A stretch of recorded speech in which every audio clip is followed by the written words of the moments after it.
के नाम से प्रेम करते थे। अरे वाह, एक से नहीं इश्क। आज के समय में इश्क में बड़ा रिस्क बा। जब तक प्रेम मोहब्बत रहा तब तक तो ठीक ही रहा। अरे वाह, जब से ही लव हो गया सब हो गया, वही में सब हो गया। प्रेमी अपने प्रेमिका के समझावे का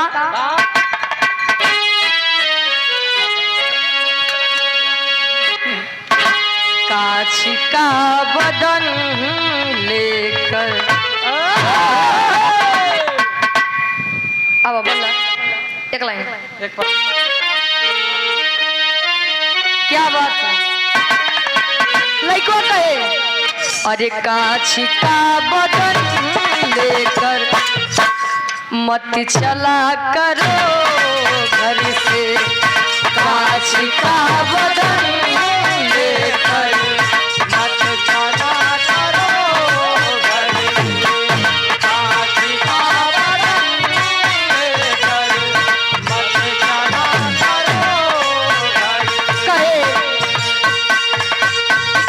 चूर चूर कर देंगे चूर चूर कर देंगे लोग इसे पत्थर से कांच का बदन लेकर मत चला करो घर से कांच का बदन लेकर मत चला करो घर से कांच का बदन लेकर मत चला लेकिन कभी का भाव है जातियों के नाम पर डंका पीटने वालों उनके लिए संकेत है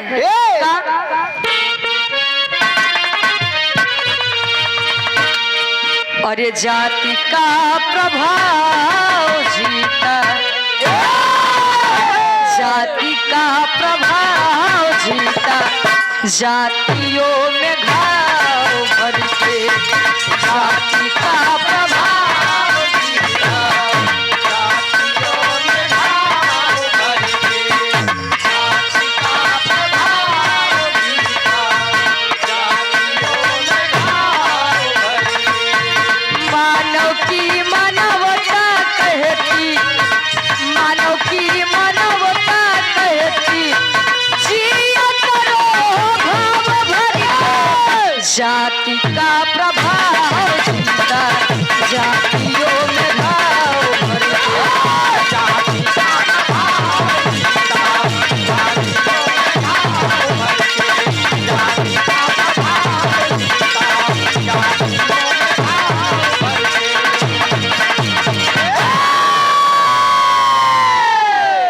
जाति का प्रभाव जीता जातियों में घाव भर के मानव की मानवता कहती जिया करो भाव भर के।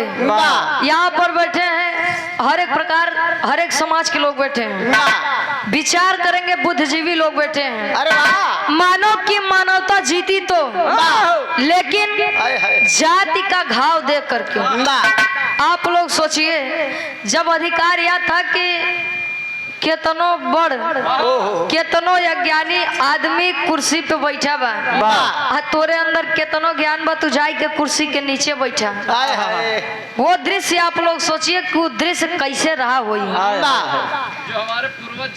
जो हमारे पूर्वज झेल के चले गए। गले में हांडी कमर में झाड़ू कमर में झाड़ू वह समय अगर आई जाए तो आप लोग सोचा कि लड़कन के भविष्य कहाँ जाए। कैसे भी रहा गवाए आज हम लोग इतना बढ़िया विरहा गावत बैठ के आप लोग प्रेम से सुनता है तो के कर देन बा भैया डॉक्टर B.R. अम्बेडकर साहब जी की देन है। अरे वाह, हमरे विरहा के कहानी के शुरुआत यहीं से बा। कैसे गुरुजी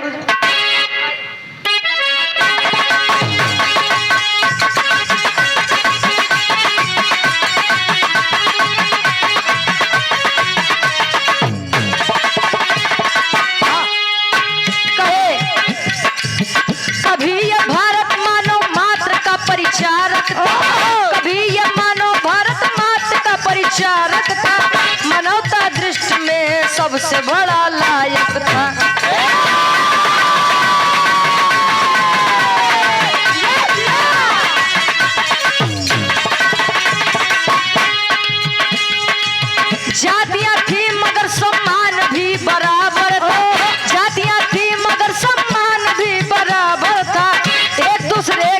बड़ी स्नेह और आदर था।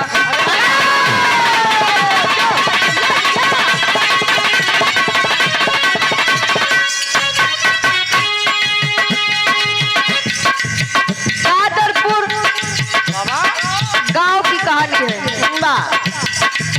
दादरपुर गांव में मानवता शर्मसार हुई। कथावाचक की मर्यादा तार तार हुई।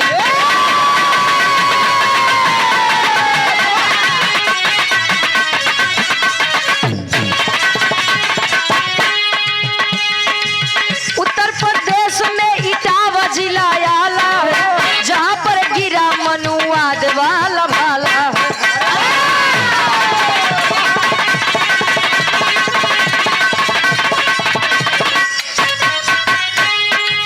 तिवारी जयप्रकाश कथाकारों को बुलाए दो। तिवारी जयप्रकाश कथाकारों को बुलाए थे। तिवारी जयप्रकाश कथाकारों को बुलाए थे। तिवारी जयप्रकाश कथाकारों को बुलाए थे। मुकुटमणि संत कुमार कब आए थे।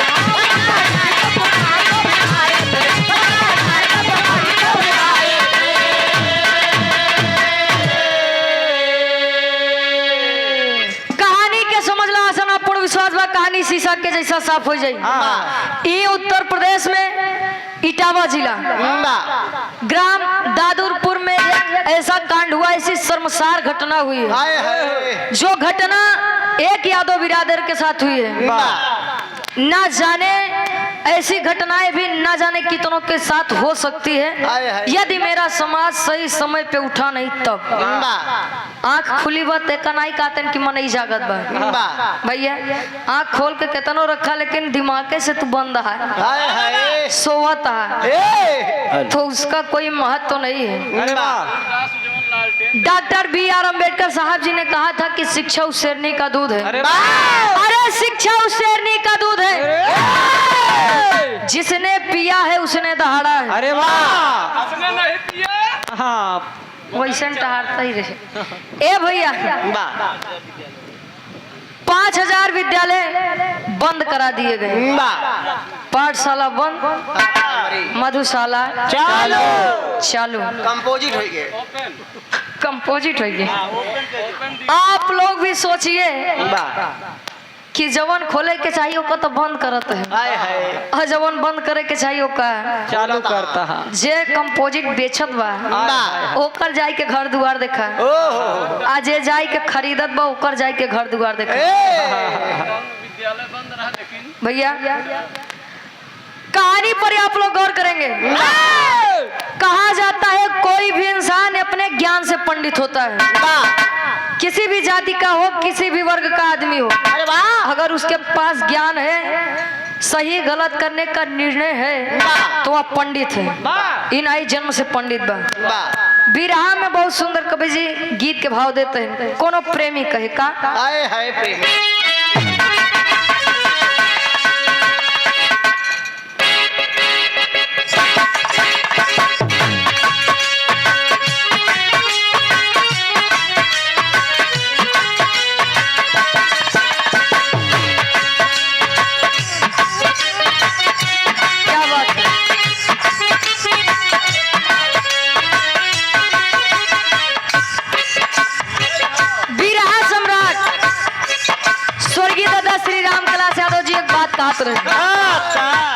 कहे तेरी मेरी आंख लड़ी, लोगों ने बदनाम किया। कहे दुनिया के बकायदा हम तू अपन काम किया। केहू केहू कहेला उमरिया के दोष बा। अरे कई के गए सूरदास, ही सब नजरिए के दोष बा। नाम हो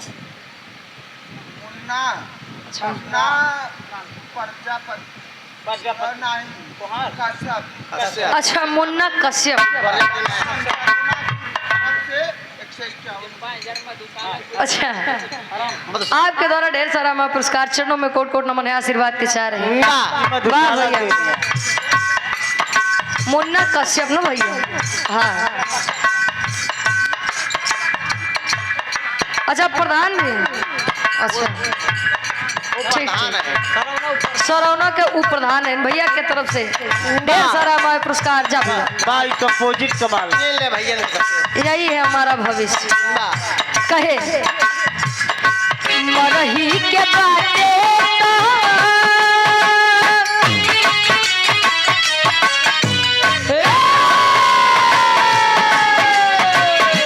मरही के बाटे मारी तो न जान से मरही के बाटे मारी तो न जान से मरही के बाटे मारी तो न जान से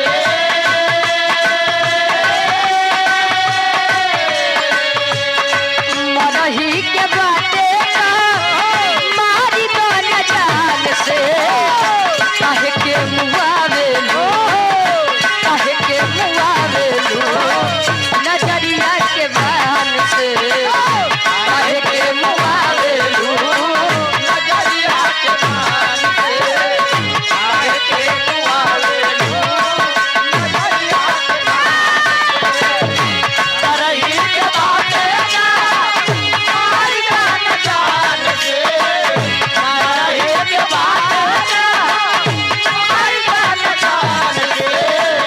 काहे के मुआवे लो काहे के मुआवे लो नजरिया के बान से काहे के मुआवे लो नजरिया के बान से काहे के मुआवे लो नजरिया के लेकिन हेलो कभी कभाव है सब चाहे जो इंसान हो कुछ ना कुछ ईश्वर से कामना करता है क्या कामना करे सब ही तो कुछ ना कुछ चाहे भगवान से कुछ ना कुछ चाहे भगवान से सब ही तो कुछ ना कुछ चाहे भगवान से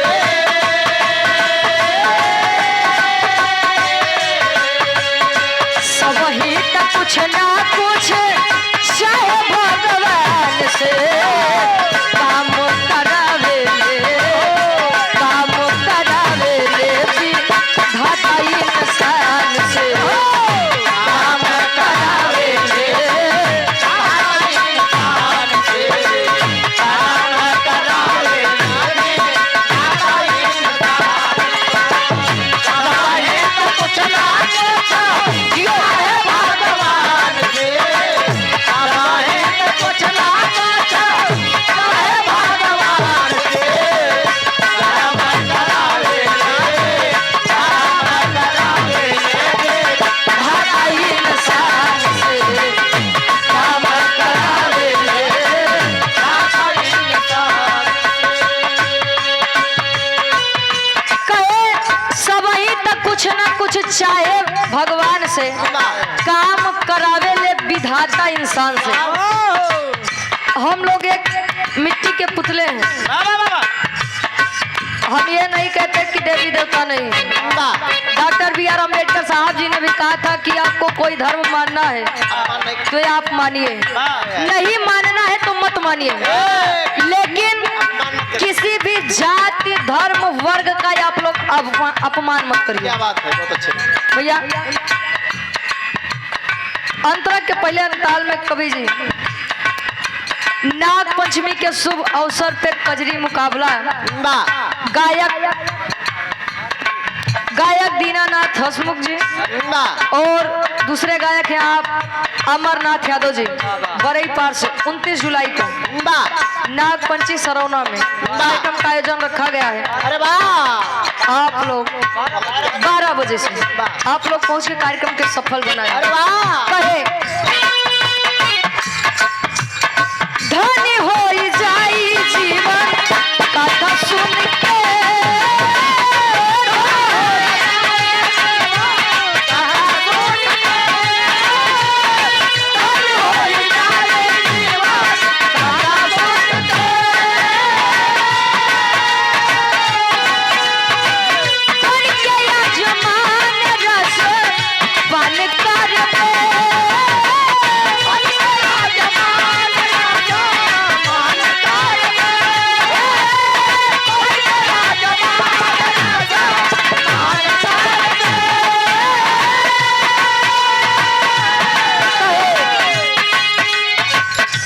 कथता कराई कवनो कथता कराई कवनो बढ़िया गुणवान से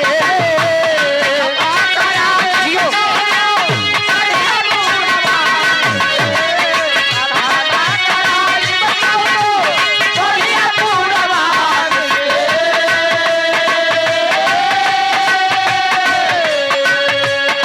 कथता कराई कवनो बढ़िया गुणवान से कर्म करावे ले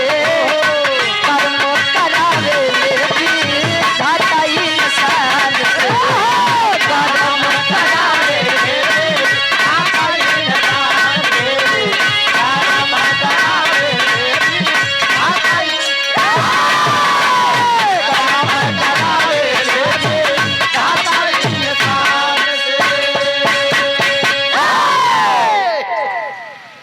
ध्यान देंगे।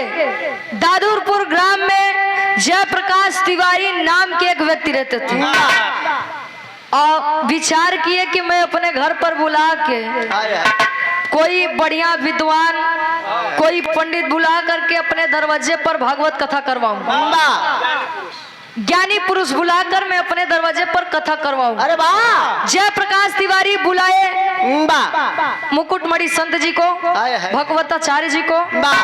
जब बुलाए अपने दरवाजे पर तो बहुत ही प्यार सम्मान आशीर्वाद दिए। धीरे समय बीता, एक दिन बीत गया, प्रथम चरण कथा चालू है, प्रथम चरण बीता। दूसरे दिन सुबह की कथा कह करके जब बैठे भोजन के लिए तब एक घटना घटत बा जयप्रकाश तिवारी जी के दरवाजे पर। कौन घटना? गुरु जी के लाइन गीत लगत बा।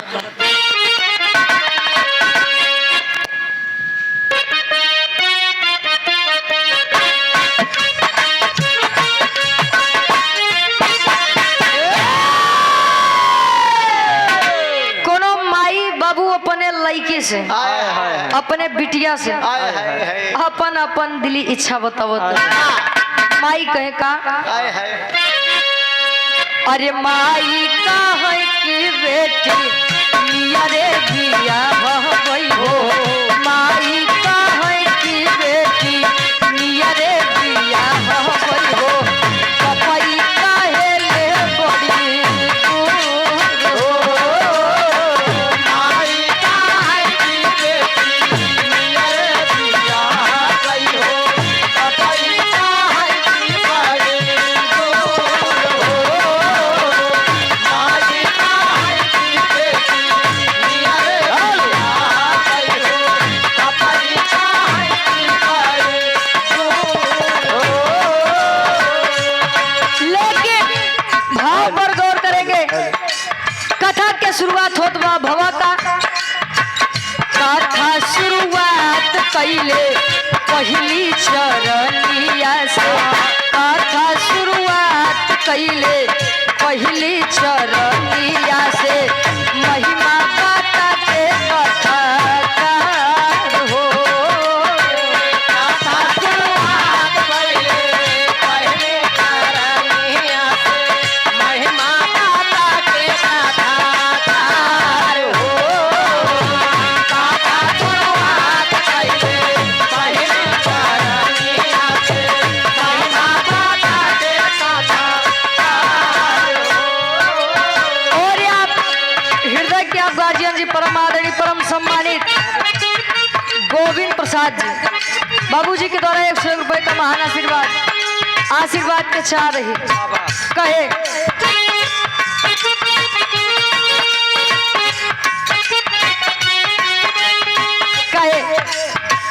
तबले कुछ लोग आके जतिया के पूछे लागे, आई भी देखावा जल्दी पकड़ी के खींचे लागे। बाबा कैसे कथा करबे अहिरे के छतिया रे, कैसे कथा तू करबे अहिरे के छतिया हो, तोहके कहाँ पाय अधिकार हो, कैसे कथा करबे अहिरे के छतिया रे,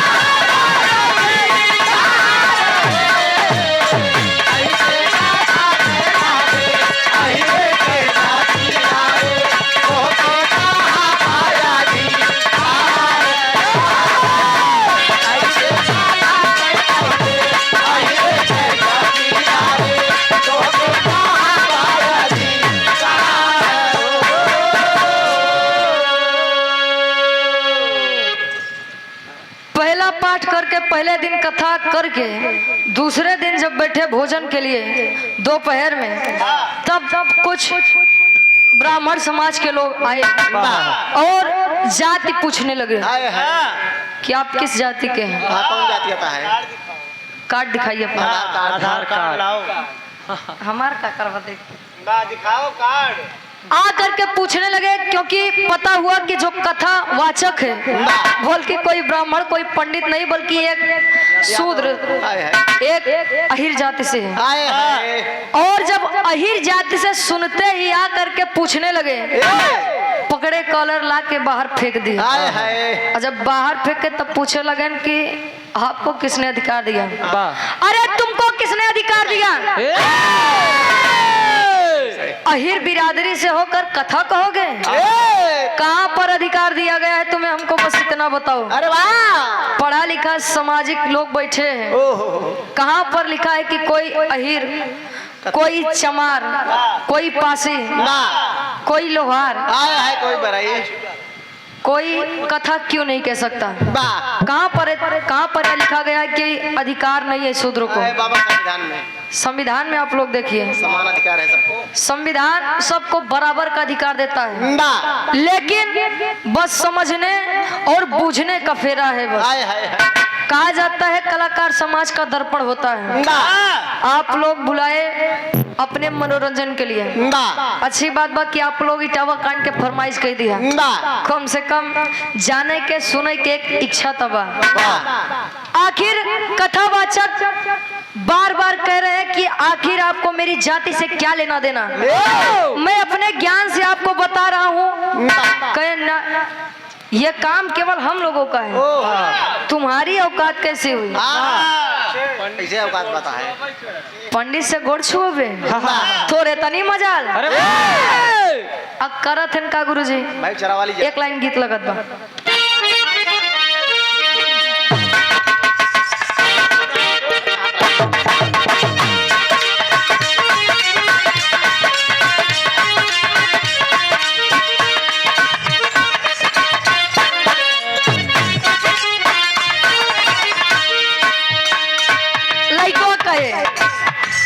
लोग प्यार से जरता,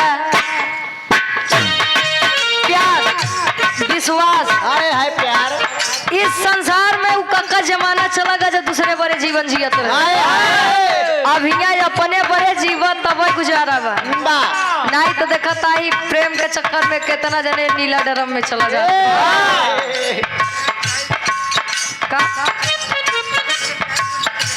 काट के टाइल्स में भर देते हैं।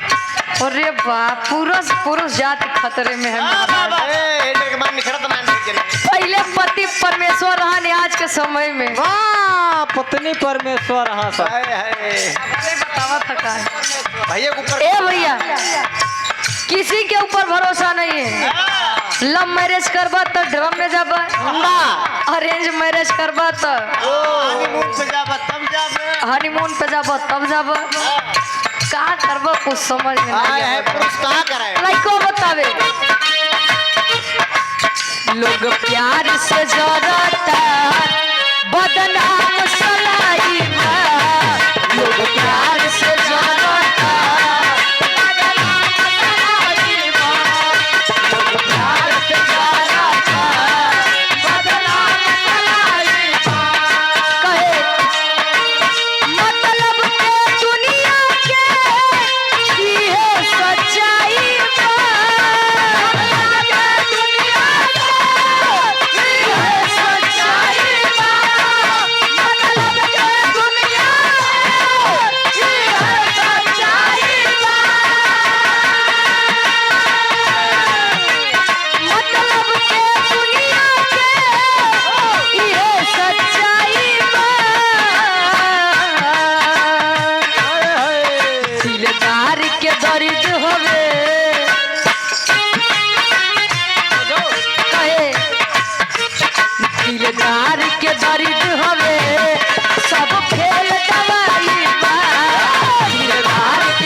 यादव समाज के उस कथावाचक के साथ ब्राह्मण समाज करत बक्का काट लिए चोटी के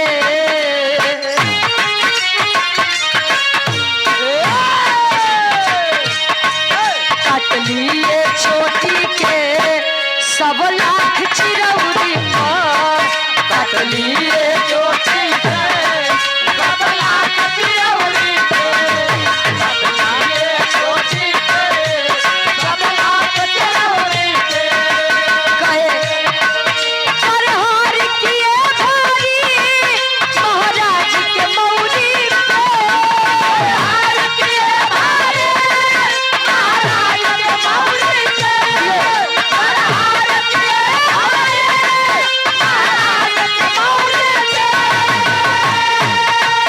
परहार किए भारी महाराज के मौरी पे ये काम हमारा है ये काम हमारा है कुछ चाहिए और के काम हमारा है कुछ चाहिए और के ये काम हमारा है कुछ चाहिए और के काम हमारा है कुछ चाहिए और यहाँ हृदय के गार्जियन जी आप राजनाथ यादव जी सूर्यमा से आपके द्वारा इस भाव को समझते हुए सूर्यामा नहीं हो सुरवा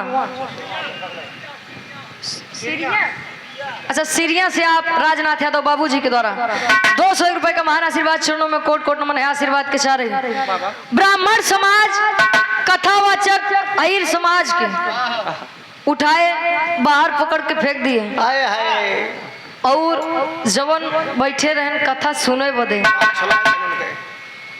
उन्होंने कहा कि आपकी इतनी मजाल इतनी हिम्मत शूद्र होकर हम हमारी क्या गद्दी बैठ रहे हो व्यास गद्दी पर बैठोगे हाय हाय हाय पंडिताइन जी से पैर छुए हुए ए नहीं माने बा कथावाचक की हाय हाय सम्मान पर प्रहार किए चूनी कटवाई दिए सर मुड़वा दिए और जो उनके साथ जितने भी सामान थे ढोल मजीरा झिका जितने भी सामान थे सब रखवा लिए ए सब और उनके साथ जो दोनों आंखों का सूर था हाय हाय हाय उनके साथ बहुत ही गलत व्यवहार हुआ बा नहीं बिरादरी रहे समाज के लोगों ने बहुत ही प्रताड़ित किया मारा पीटा और किए का पंडिताइन का बुलावत है आवा बारे पहले के समय में सबसे शुद्ध सबसे पवित्र गंगा जल रहा करे बात वो करे बाद गौमूत्र भवा के पंडिताइन मूत्र 80 रुपये लीटर भी क्या 30 रुपया लीटर ए भैया हंसिए मत अगर समझेंगे बा बहुत बड़ी बात बा क्या बात है मतलब पंडिताइन बिरादरी से बा पंडित ज्ञान से पंडित कोई पुरुष अपना पैर छुआ रहा है तो वो गलत हो गया हाय हाय हाय यार उनसे ज्यादा पवित्र क्यों है ये ना भैया कब उठेगा हमारा ये समाज बात की शुरुआत कब जागेगा भैया कन्हैया जी किस बिरादरी से थे जिनकी कथा वह करने गए थे जिनकी कथा जयप्रकाश तिवारी जी अपने दरवाजे पर करवा रहे थे किस जाति से थे अहिर जाति से थे अहिर जाति भगवत गीता वाल्मीकि जी ने लिखा ये सबको मंजूर है कोई अहिर बिरादरी जाकर उसे कह रहा है तो ये किसी को नहीं मंजूर है ये का कहा थे पढ़ा लिखा पागल काका संसार में दो ही पागल होते हैं एक होते हैं जो सही सही पागल है एक होते हैं जो बंतु पागल है बंतु पागल के मतलब जाना था देखा था इन्हें हारमोनियम बजावा तो है आयन कहन कस भैया डब्लू का करता है देखा कहीं बंतु पागल है आँखी से दिखा दो लेकिन कस भैया डब्लू का करता है क्या करता है तो यही समाज की सबसे बड़ी बात है लोगों को दिख तो रहा है लेकिन कोई आवाज नहीं उठाना चाहता है और गौर कर लीजिए इतिहास उसी का गवाता है जो आवाज उठाने की क्षमता रखता है अरे वाह नहीं तो लोग कहिए हम संतन से का पड़ी भैया हम संतन से का पड़ी है करत करत देखा था समाज कहाँ से कहाँ पहुँच गया दिन देखना पड़ता है आप लोग जानते हैं कि हमारा भारत देश एक सोने की चिड़िया थी। अंग्रेज यहाँ पर शासन करने नहीं आया था, केवल व्यापार करने आया था। लेकिन जब वो आए देखे तो लोग अपने में मस्त हैं। यहाँ मनई सोने का चीज देखे के बाद मारे काटे पियाई जाता है। क्यों इतना बढ़िया देश छोड़ के जाई? कभो न जाई। अरे राम और वही समय फिर आएगा। समय रहते अगर उठे नहीं तो वही समय फिर आएगा। हाँ, टाइम ना जाता भैया। तेरी के भाव में कवि जी बतावत हैं उन कथावाचक का शब्द क्या है। इतना अपमान होने के बाद पंडिताइन जी के हर जब मूत्र मंगाए छिड़के ऊपर जहाँ जहाँ थे छिड़क के उस जगह को पवित्र बनाए। बारे दुनिया के अंधभक्त हो वाह। अब गंगा जल ना यही चली। ओकर टोटी कहाँ हम देखे। तेरी के भाव में कवि जी लिखा है आर्य जाति से ध्यान देंगे। आर्य जाति से इसको जोड़ा क्यों गया? आर्य जाति से इसको जोड़ा।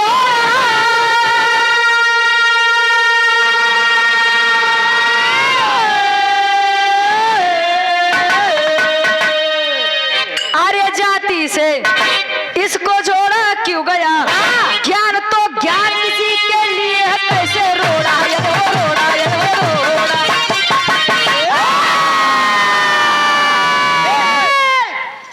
काहे झूठे चिल्लाता? जाति से इसको जोड़ा क्यों गया? ज्ञान तो ज्ञान किसी के लिए है, कैसे रोड़ा। पढ़ने लिखने का अधिकार सबको है। संविधान ने सभी को बराबर का अधिकार दिया है।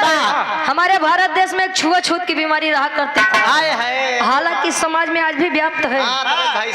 लेकिन संविधान अनुच्छेद 17 के अनुसार डॉक्टर BR अम्बेडकर साहब जी ने इस छुआछूत बीमारी का अंत कर दिया था। ऑपरेशन। लेकिन आज वो लोग कम मानत भैया। अच्छा तू करवा का? हमका लागत है तू करवा। जिन्होंने संविधान लिखा उनको 9 भाषाओं का ज्ञान था। आज खत्म करता करे 5 के डिग्री नहीं है। यही समझ ला। कथावाचक यादव समाज की आवाज है।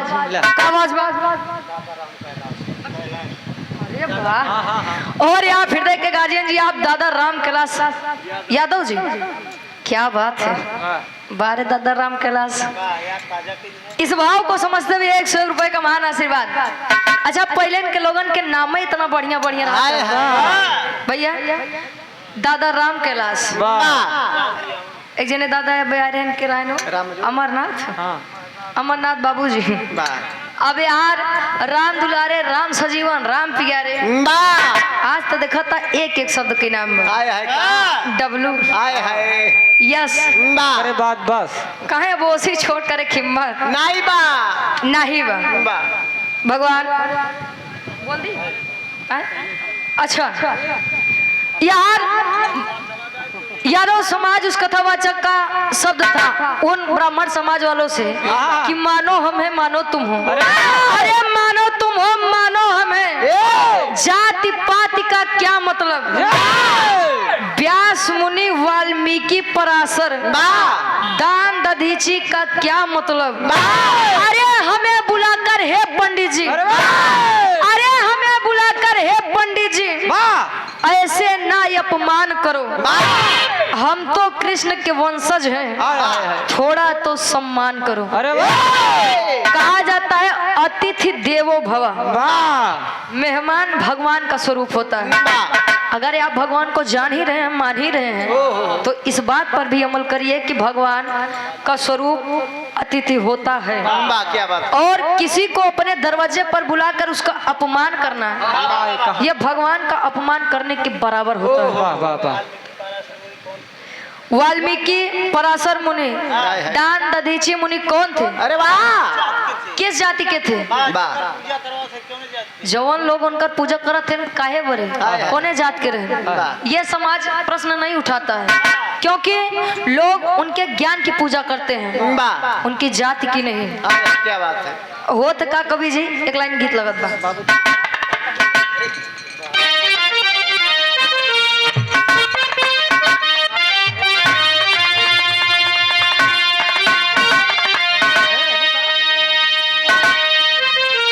बाबू दरोगा जी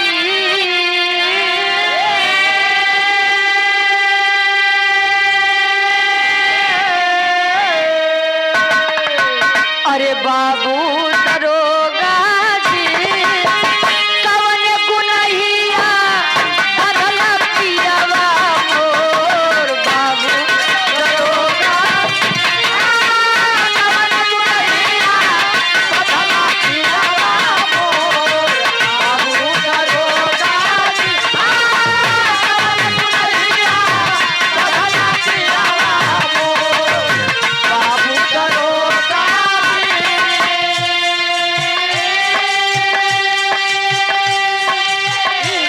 लेकिन कवि का भाव है कहे अगिया लगल बाटे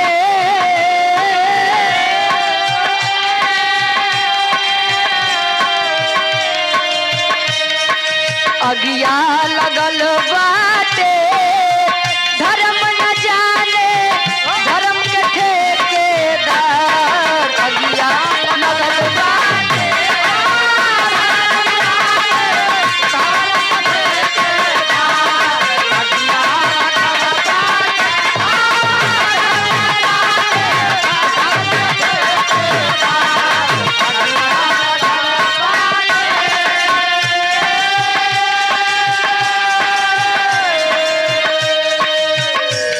कहे अगिया लगल बाटे धर्म न जाने धर्म के ठेकेदार जो आकर के ये कहते हैं कि कथा कहना पूजा पाठ करवाना ये सब ब्राह्मणों पंडितों का काम है। ऐसी घटना का सही सही अगर किसी को बताया जाए श्रेय दिया जाए तो ऐसे ही लोग हैं। आगे कवि जी लिखते हैं का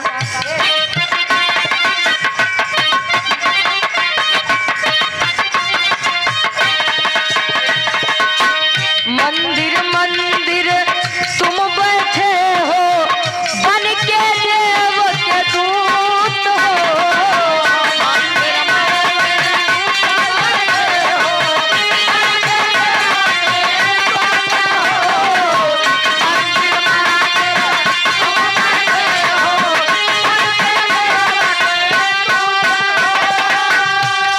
ध्यान देंगे इस लाइन पर कहे भेदभाव क्यों करते नहीं जब भेदभाव क्यों करते नहीं जब पैसा दे अछूत अगिया लगल बाटे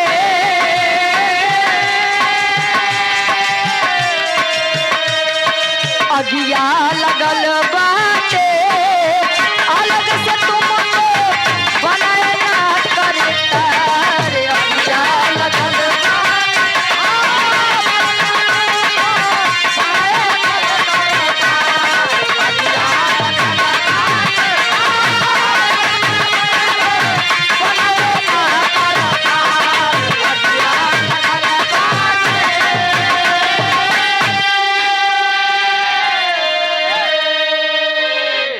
मंदिर मंदिर में तुम बैठे हो बन के देव के दूत अरे भेदभाव क्यों करते नहीं जब पैसा दे या छूत। हाय हाय हाय हाय अगर ध्यान देबो तो बड़ी लाइन कवि जी लिखे हैं। वाह मंदिर में आप जाके तिलक चंदन लगाई के बैठ गया वाह ज्ञान है ये ना बा हाय हाय आए? आज के समय में जाना था सबसे बढ़िया नौकरी का बा का जाई के मंदिर में चंदन लगाई के बैठी जा बस हाँ यजमान नरियरे फोड़ता हाँ 101 यहाँ रखिए हाँ 500 यहाँ रखा वाह 1000 यहाँ रखा ले वाह। देवी देवता जाओ थे नो का पैसा वाह। कि देवी देवता का थे हम कहे तना चढ़ाऊ तब हम तहा मांगन पूरा करो ए ऑनलाइन दर्शन होत बा विजय कुमार पटेल जी बारी गांव से आपके द्वारा इस भाव को समझते हुए 101 रुपए का महान आशीर्वाद। जब तो कोई अछूत आपकी नजर में कोई अछूत जाके पैसा देता है चढ़ावा चढ़ाता है ओका लेन तो नहीं छूत लगत भैया। मंदिर कौन बनाता है क्या जाते हैं ब्राह्मण समाज के केहू जात है हाय, हाय। नहीं जाते मूर्ति के जाते हैं के एना यही आहिर गड़ेरिए पास ही बनाने वाला लोगों की नजर में अछूत है जब फीता काटे की होई हाँ, वो सब आवत है। बड़का बड़का आई जे है बगल हो जाओ। बगल हो जाओ आप लोग अछूत हो बनाने तक तो अछूत नहीं हो लेकिन जब उद्घाटन करे हो तो वही समय तू अछूत हो जाएगा अब यही में सोचलक कितना बड़ा दिमाग लोग लगावत भैया यही प्रश्न उन्होंने किया कि जब कोई अछूत आपको पैसा देता है अछूत आपके दरवाजे पर आपको अपने दरवाजे पर बुलाकर आपका सम्मान करता है तब तो आप वहां जाने से नहीं मना करते कि आप अछूत हो मैं वहां पर पूजा नहीं करवा सकता हूं मैं अछूत हो जाऊंगा आज जब यही काम मैंने किया तो आपने मेरा अपमान क्यों किया मेरे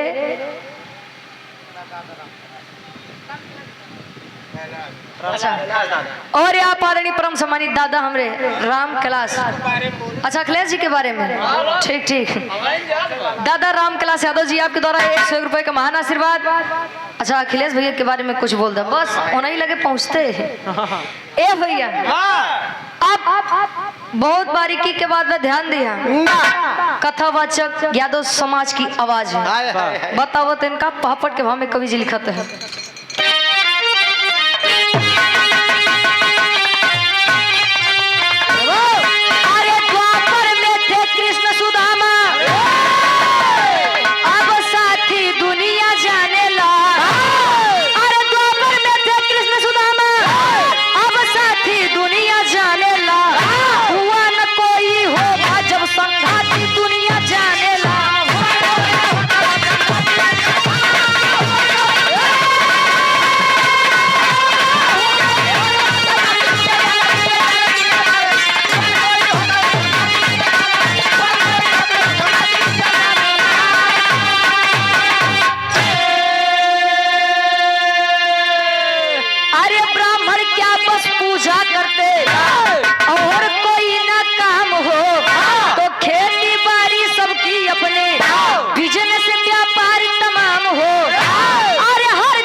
सुदामा साथी दुनिया जानेला आ हुआ न कोई होगा जब संघाती दुनिया जानेला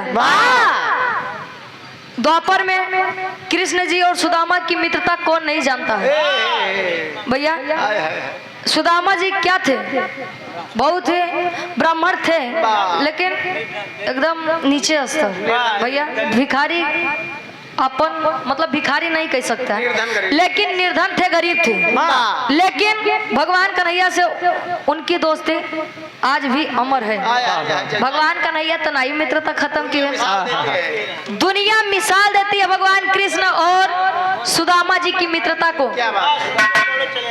त्रेता युग में प्रभु श्री रामचंद्र जी जाई के सेवरी के घरे जूठा बेर खाए रहे उन्होंने तो जाति नहीं देखी और जकरे नाम पे तुम मांगत खाता है वो नहीं बताऊबा कि भगवान हमका लोग कैस बनाए तो का लोग कैस बनाए जब भगवान स्वयं कभी जाति में भेदभाव नहीं किए बनाने वाला भेदभाव नहीं किया तो हमें और आपके हुई थी क्यों बताई सकत हुआ आहिर बैठा यहाँ से क्यों बैठे बताई सकत है क्यों चमार बैठा बताई सकत के हो नहीं बता सकता भैया कोई अपना जानकारी ना बताए अपने विषय में ना बताए तो क्या कोई देख के बता सकता है इस जाति से आता है नहीं बता सकता है जातियों के नाम पे डंका पीटने वालों धर्म के ठेकेदार चंदनधारी भैया धर्म के ठेकेदार चंदाधारी लोग विचार कैले जा का ब्राह्मण लोग बस पूजे पाठ करवावत है वो इसलिए नहीं करवाते कि आपको धर्म बताना चाहते हैं वो यहाँ बड़े करवावत हैं कि उनका धंधे हुए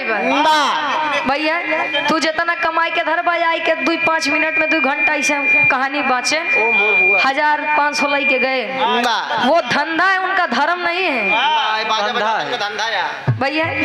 और जब वही यादव समाज का व्यक्ति चला गया वो कहने डर बा हमार लोग के कमो ये लोग करे लगे तो हमका लोग को मेहनत करे पड़े भैया बैठे बैठे खाए चाहते हैं मेहनत कई के नहीं है। आला के भाव में कवि जी प्रमाण देते हैं कैसे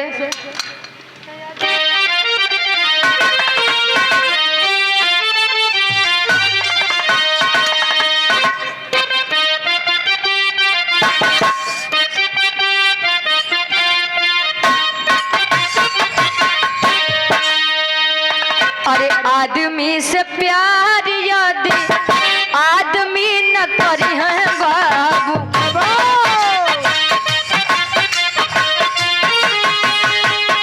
जानवर से बढ़ के हो ही जाई है ये नशा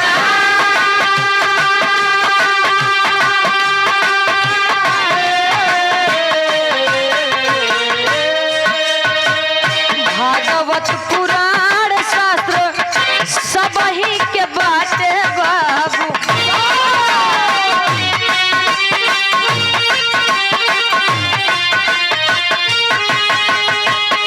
पढ़े लिखे गावे एमे कौन अपमा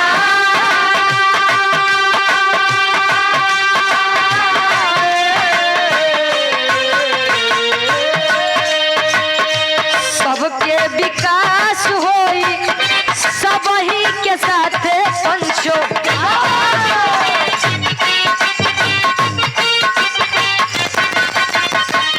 रोप जानी नफा बद के बीरावा भगा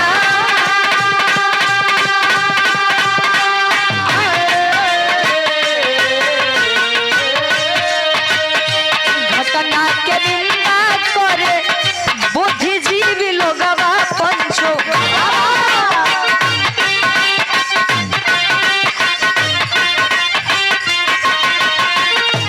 ईश्वर के दिहल समय पावे यहाँ ज्ञान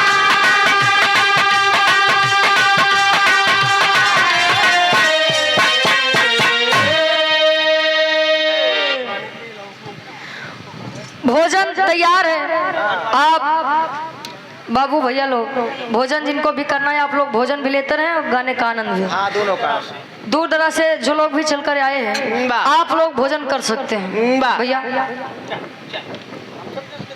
ए तू कहाँ हो अरे तो का लोग का नहीं कहा थे बाबू और इनका कहा थे हाँ बैठा तू नहीं तू लगन से आया बैठा अबे अपन काम करो के बाद खाया सवेरे कहे आदमी से प्यार यदि आदमी न करिए बाबू तो जानवर से बढ़कर हो ही जाइए इंसान जन्म मिला है तो पहले इंसानियत सीखिए बाद में जातिवादिता सीखे।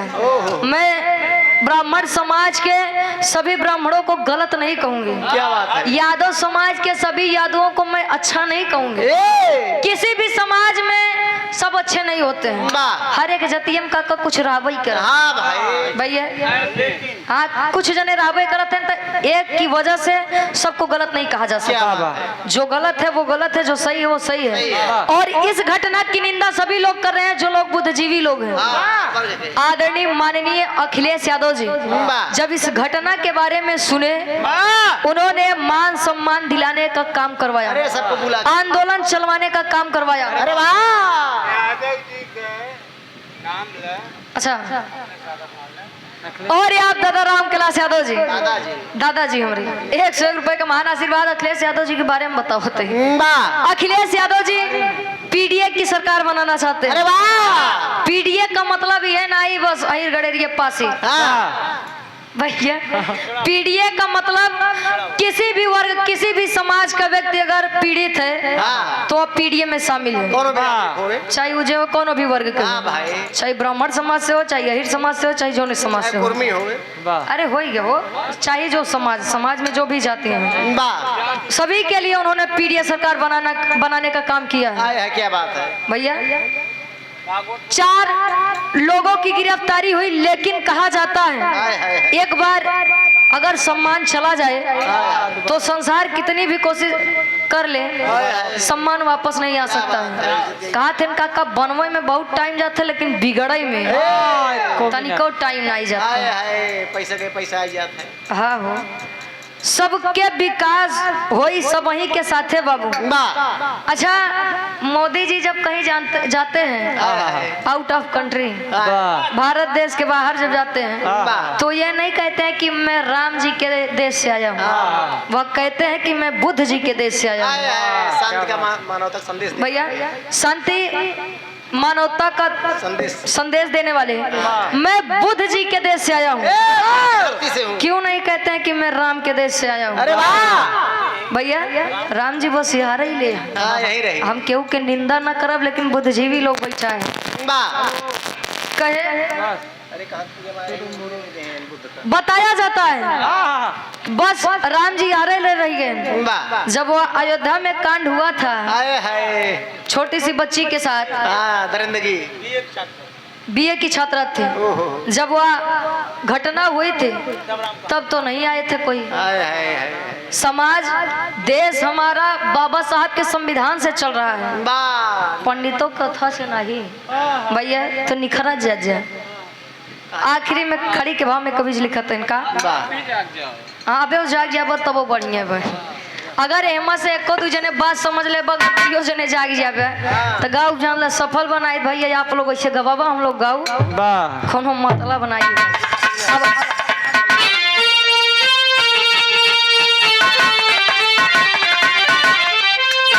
अरे जैसा हुआ इटावा में ना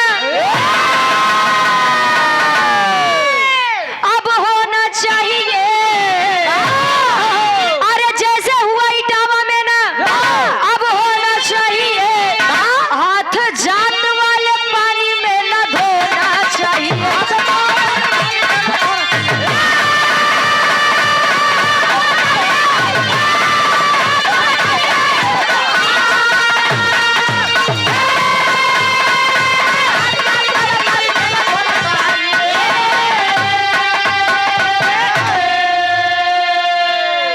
जैसे हुआ इटावा में न होना चाहिए, हाथ जाति वाले पानी में न धोना चाहिए।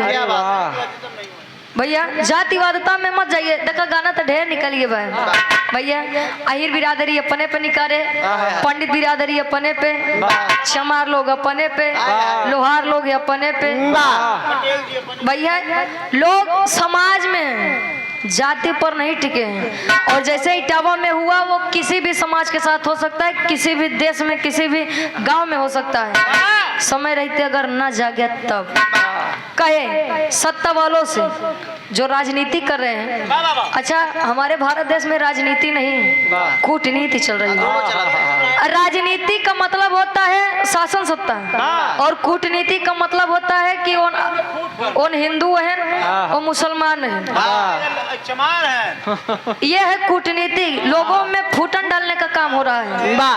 चमार है, पटेल है। क्यों कहते हैं कि हम भारत देश को हिंदू राष्ट्र बनाएंगे? क्यों कहा जाता है? हिंदू तो सब है ना, हिंदू मुसलमान का तो अंतर कर रहे हैं और हिंदू राष्ट्र बनाने के लिए परेशान। क्या हुआ यादव जी के साथ में? यादव जी के साथ क्या हुआ? ऐसे ही हिंदू राष्ट्र बनेगा। कौन थे यादव जी? कौन थे? यादव जी यही थे। मेरा सवाल है आप लोगों से, यादव जी कौन थे? हिंदू थे कि नहीं थे? आखिरी में सत्ता वालों से सवाल है का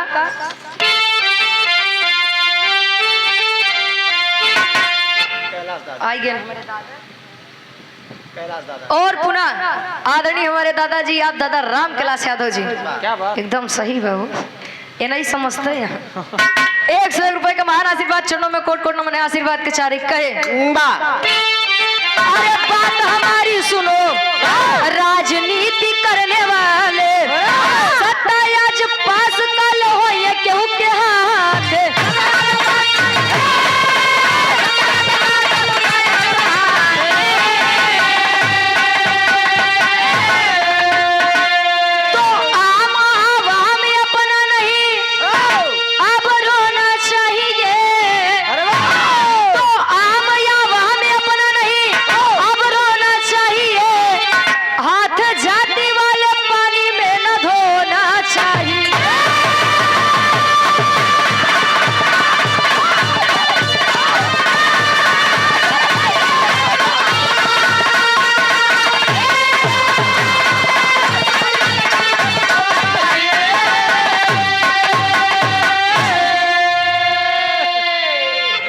चाचा कहा जाता है संसार में सबसे बड़ा बलवान समय होता है।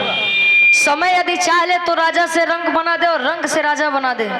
समय ही होता है जो अज्ञानी को ज्ञानी बना देता है। समय से बढ़कर बलवान कोई नहीं है। अगर शासन सत्ता आज हमारे हाथ में है तो कल किसी और के भी हाथों में जा सकती क्या बात है। है। समय किसी ने किसी का देखा नहीं यही है, प्रजातंत्र है। लेकिन अगर हमारे शासन सत्ता से हमारी जनता खुश है तो हमें शासन सत्ता से कोई हटा ही नहीं सकता। वाह क्या बात है। और जब जनता ही हमसे रो रही है तो कितना दिन रात चलाई आज ले। शासन सत्ता तो ठीक बा, लेकिन प्रधान बनौबा के का जब प्रधान बने लायक तू रहबा तब तो बनबा।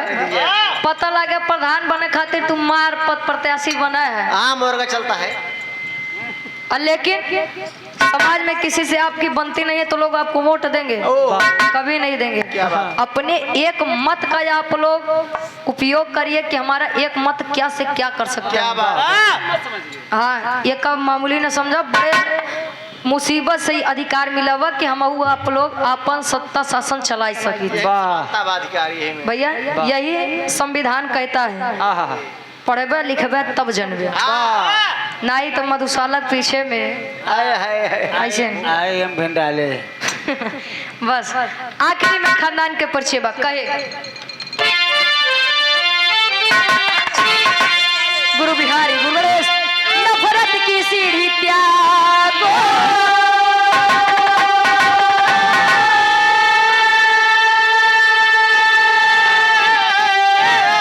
अरे स्वर्ग चंद का प्यारे लाल है भारतवासी जागो।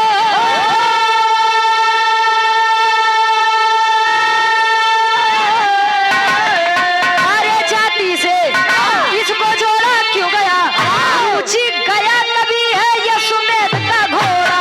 जाति से इसको जोड़ा क्यों गया,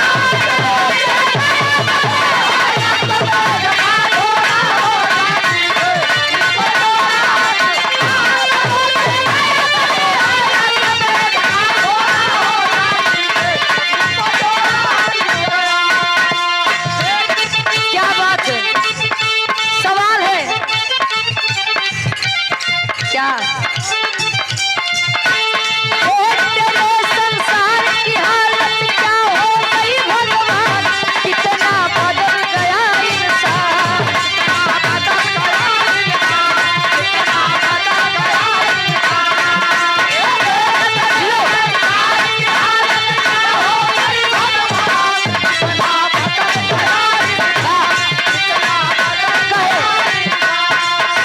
सूरज न बदला, चांद न बदला, ना बदला आसमान, कितना बदल गया इंसान। सूरज न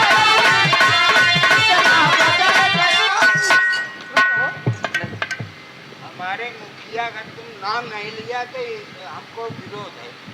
आपके मुखिया अखिलेश यादव। ठीक। अच्छा, आदरणीय परम सम्मानित हमारे दादा आप राम कैलाश यादव जी। अच्छा नहीं, कमलेश प्रधान जी इस भाव को समझते हुए गार्जियन जी के द्वारा 500 रुपए का महान आशीर्वाद। ये हमारे राम कैलाश दादा के कहा हुआ कि अगर आपने हमारे मुखिया का नाम नहीं लिया तो उनको विरोध है। अरे दादा क्या करना होगा 500 रुपए का महान आशीर्वाद। कहे देख तेरे संसार की हालत क्या हो गई भगवान, कितना बदल गया इंसान। सूरज वही है, चांद वही है, धरती वही है, आसमान वही है, लेकिन इंसान फितरती हो गया।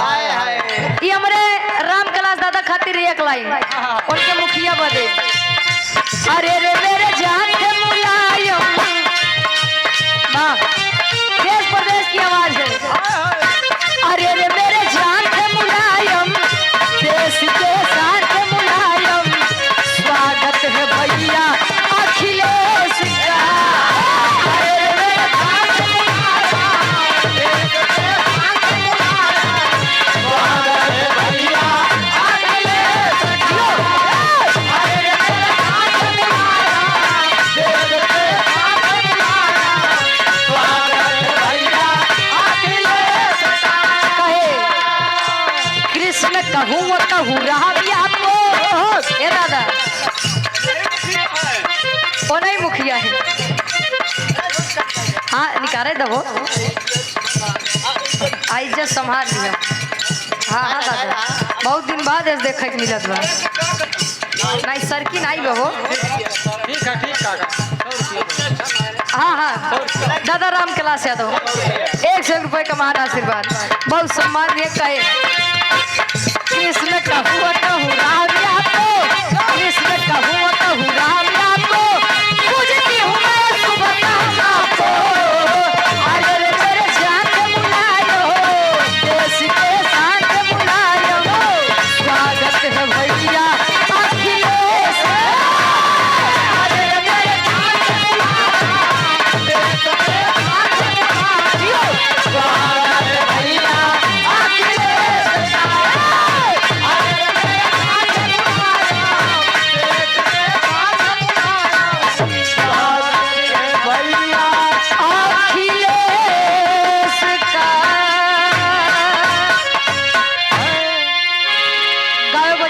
सुने में कोनो गलती कसूर भाव है ते आप लोग अपन लड़किया बच्चा समझ के माफ किया है चाचा के नंबर पर।